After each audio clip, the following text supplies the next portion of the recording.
bud? How you doing down there, folks? I didn't see you. Today, we're going to be doing 5 things we love about our Dodge Magnums. Let me come down there and talk to you. Hey guys, good to see you.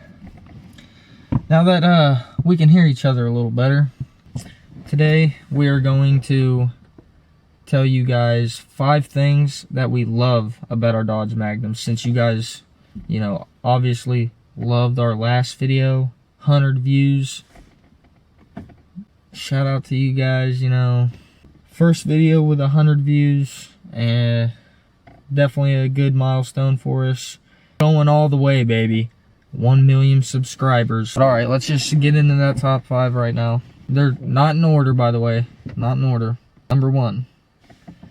And I've told Kyle this many of times, but it is a station wagon with a V8 option. Not only that, but that V8 option has an all-wheel drive option. And I'm constantly, this is the first all-wheel drive muscle car in my opinion. So yeah, that's my number 1 thing, and fight me in the comments. Number 2, the perks come with it being a station wagon. My number 2 is luggage and just available room. My family's had 4 doors and SUVs growing up, and even as a little kid, I had no room.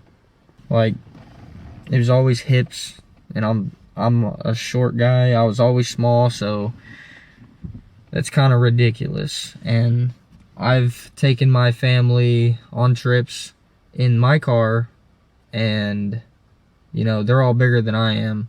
3 people can sit back there comfortably. More comfortable than like a Saturn View. Fuck Saturn Views. I just seen a post on a forum. This dude had an engine stand with an engine on it in the back of their mag, and fucking hatch closed. That's just amazing to me. Yeah, there's just a bunch of things that'll fit in here. There'll be a couple pictures that'll be on your screen now. Number 3 for me, this pretty much goes for all of them. I'm not trying to hate on you 2.7 guys, but they're not fast.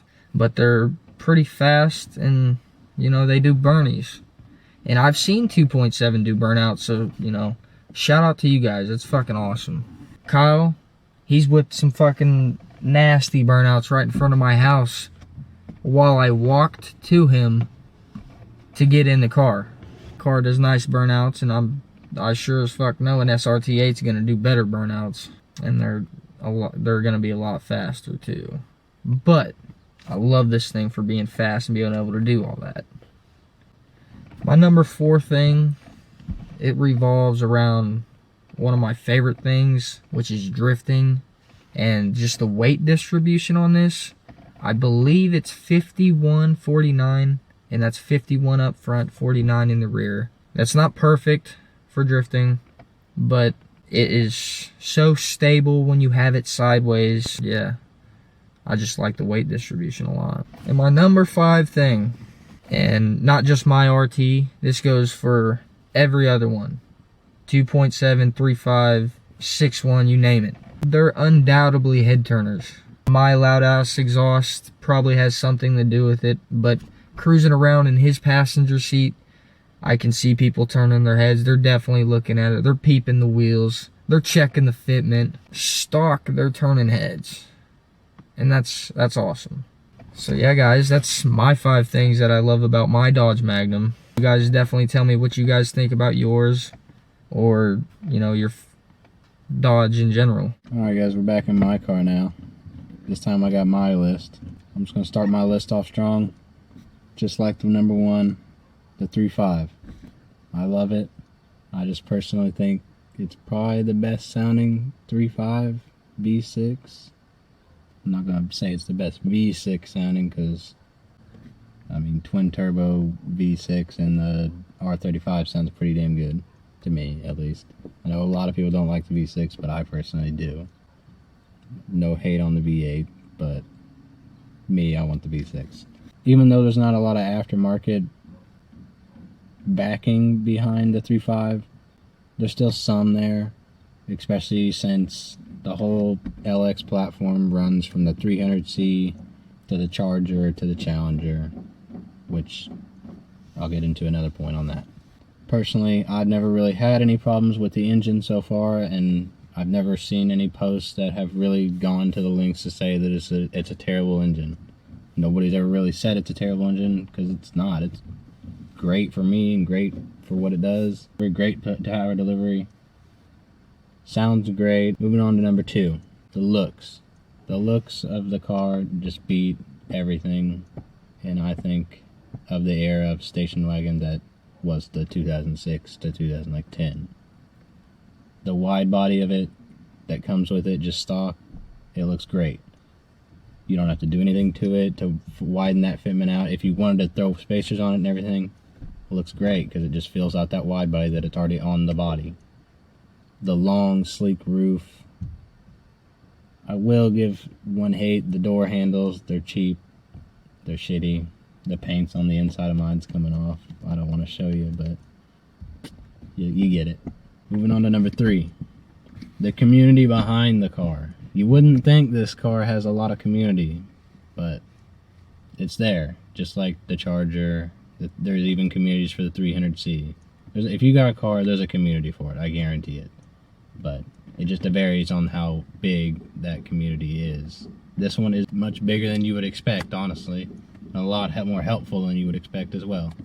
Many times I've had to make a post in the group, as well as Clayton, asking questions, and within 5 minutes of that post you always get an answer. It might not be the right answer immediately, but you get where I'm going. So shouts out to you if you're in the community and you come over to our video. Moving on to number 5, the rarity of this car. It's somewhat rare to see these cars in Missouri, I feel like. I feel like every time we go to, say, Kansas City, you'll at least see one driving. And being in our small town of like 6,000 people maybe, there is 3 in town that I know of that live in town. One by where my mom lives, me, and Clayton. I'll show up a picture right now of the rarity list on how rare the paints are and where every year comes in at. Not just the rarity as in you don't see these cars, you don't see a lot of station wagons at the very least. Number 5, like I semi-mentioned earlier, the aftermarket swappability. Say you can't find a part or something you want to do to the Dodge Magnum. Well, since the platform was built all on the same thing as the Dodge Charger, the Chrysler 300, the Dodge Challenger, you can just change your search up a little bit, and those parts should interchange with some easeability. I know not everything is going to fit. That's a given. They're not the same car. So you're going to have to work with it a little bit and expect some parts not to fit and expect some to work with you. But as everything goes, they do have some instances where you can just cross-use parts, and that's awesome. And even in the aftermarket market, you can swap other things just the same. But yeah, that's mine. I didn't have any extras that I could think of. Again, we're waiting on parts still. This is a Saturday. Gonna upload this tomorrow on Sunday. Parts should be here tomorrow, both me and Clayton's. Let us know what you guys like about your Magnum the most or the least. Let us know if you guys liked the video or didn't like the video with a dislike or a dislike. It's okay if you dislike, it's fine. It helps the channel. It's our analytics. It's okay to leave hate, but don't get butthurt. We're making content, we're doing our own thing. Remember, if you don't like the video, you can go make your own. This could be you. I don't know. Maybe we hope to inspire someone someday. But alright, Clayton's forced it on me, so I gotta do the outro. If you guys liked the video, give it a thumbs up. If you didn't like the video, give it a thumbs down. If you want to get subscribe for more, and we'll see you in the next one. How'd I do? Minty. All right, later.